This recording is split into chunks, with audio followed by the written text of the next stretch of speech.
From the courts, 32-year-old Travado Taylor and 33-year-old Tristan Roll yesterday appeared before Magistrate Andrew Forbes for their alleged involvement in defrauding HR Business Solutions of thousands of dollars. The claim is that on August 2nd, 2018, the man used a fake First Caribbean check to obtain some $1,200 from the account of HR Business Solutions, knowing the same not to be genuine. Prosecutors say Roll presented the fake check to buying tellers in September 2018 to obtain some $3,500 in cash from the First Caribbean account of HR Business Solutions. Both Roll and Taylor's crimes coincide with that of 6 others who also pleaded guilty to fraud-related crimes back on Wednesday, June 17th.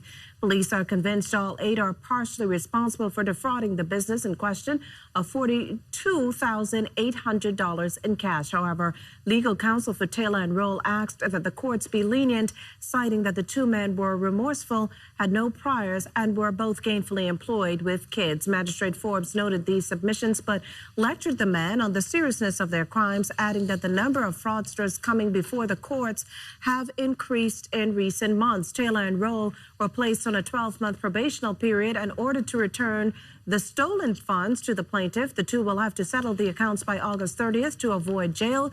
They're due back in court on June 22nd, 2021 for a probational hearing. Meantime, the Court of Appeal has set a date to determine if Australian native Donna Vasilyi should have a retrial. You may recall a jury convicted Vasilyi of the fatal stabbing of her husband, Philip Vasilyi, back in 2013. 2 years later, she was sentenced to 20 years behind bars for the crime. However, in 2017, the Court of Appeal overturned her conviction and sentence and ordered a retrial. Vasilyi then took her fight all the way to the Privy Council, which determined she does have a case to answer for the murder.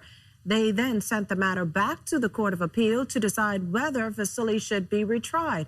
That hearing takes place on July 20th. Vasilyi, meantime, remains out on bail. Still on court news, the legal wrangling between Canadian fashion mogul Peter Nygard and the Coalition to Protect Clifton Bay continues. This as the Court of Appeal has set a date for the contempt of court proceedings to continue on July 28th. You may recall the appellate court stayed the execution of a 90-day prison sentence Nygard was given back in November for contempt of court pending the hearing of his appeal.